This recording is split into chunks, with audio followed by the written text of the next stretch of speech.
I write to you from a village where hope has withered.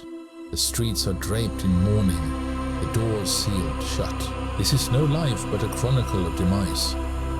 In the village square, the blacksmith's forge still burned. His hammer rang out, each strike a stubborn echo, as if resisting the catastrophe that crept closer. The people gathered around the fire, whispering of the plague. Even the crackling warmth of the wood could not drive away their dread. The shadows only clung tighter to one another.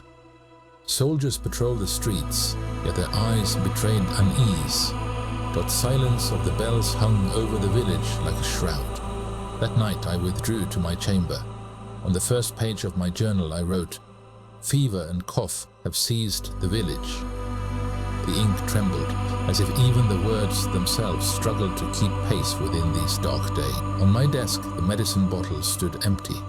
Beyond the glass, the void reflected my helplessness. Some doors had been boarded shut. From within came muffled groans.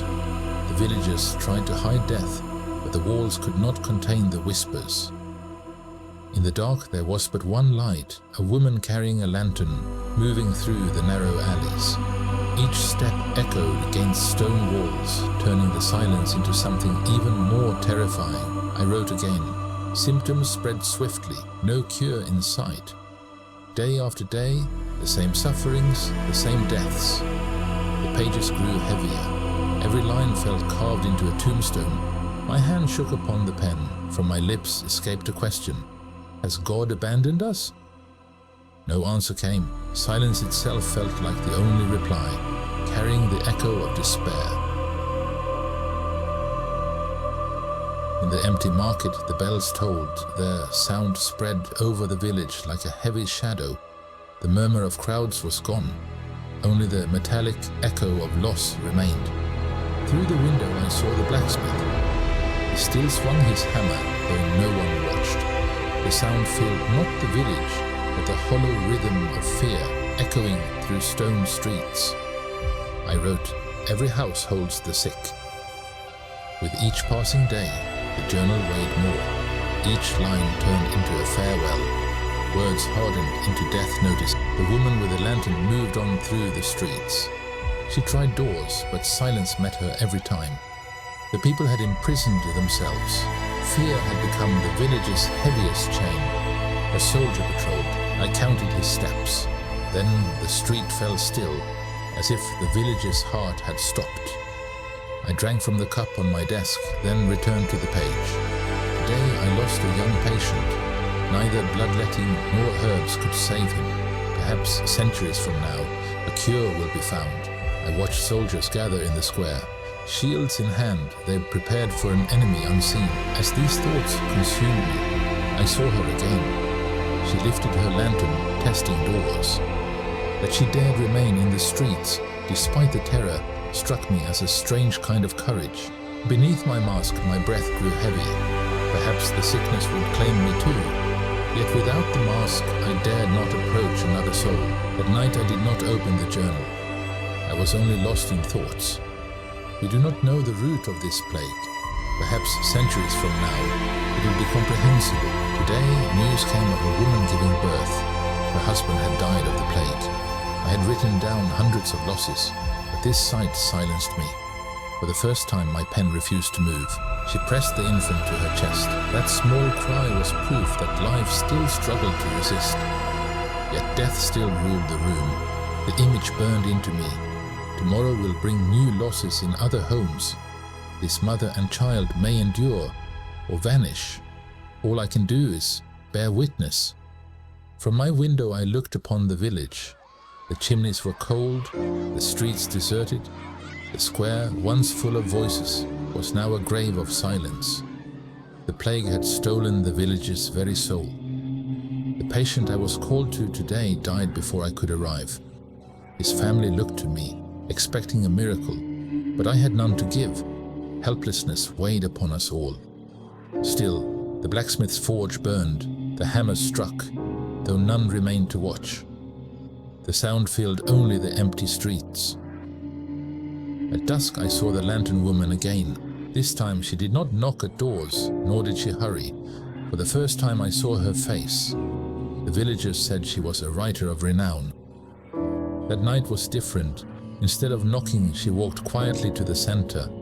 In her hands, a journal she was writing. Perhaps like me, she was recording the catastrophe. At last the forge went dark. The hammer fell silent. The village's true silence revealed itself. This morning, for the first time, I stepped outside without my mask. Even breathing felt an act of courage. In the street, the only living creature was a starving dog. Yet even it fled from me. At the market, one stall remained. An old woman tried to sell her last loaves of bread. No one came. Money had lost all meaning. Survival was the only currency. Half my journal was full. Every page a loss, every line a farewell. The ink was running low, but there was still too much to write. Future generations must know this darkness. The soldiers dwindled. Some fell ill, others fled. Those who remained no longer patrolled. They only tried to save themselves. At the door of a grand house, a white cloth fluttered. It marked death. From inside came cries that pierced even the thick walls. Another family erased. For the first time I met her eyes, the woman with the lantern.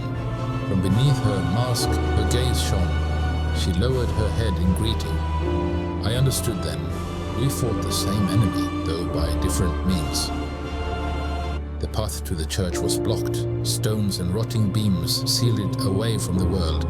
Even the house of God was no longer safe. Faith had withered. That night I dreamed of the dead. They were not angry. You did all you could, they told me. Yet when I woke, guilt clung to me. I should have done more. No one drew water from the well. Perhaps it was the plague's source. Each day, the people were forced to choose between thirst and disease. The last medicine bottle on my desk ran dry. I had nothing left to give. My hands were empty, my heart heavy. Was this what it meant to be a doctor, to watch helpless scraps of books scattered in the wind? Someone had burned their library. Even knowledge was seen as dangerous now. Ignorance had become a refuge. The village square lay deserted. The bells had fallen silent. The wind struck against stone. Once a place of gathering, it had become the grave of silence. In a small hut, a young man plucked a stringed instrument. His voice was faint but stubborn. Amid death, still a song echoed, the last defiance of life. Hearing it, I wrote, "Even on the darkest day, music reminds us of breath." But my pen grew heavy, even words struggled to endure. That night I saw the woman again. The lantern was gone.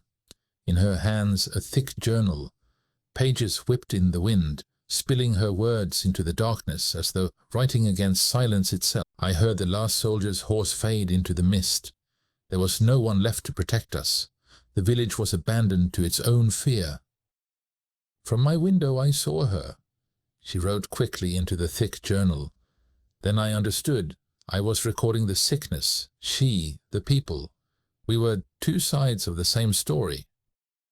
By morning, news came of the blacksmith's death.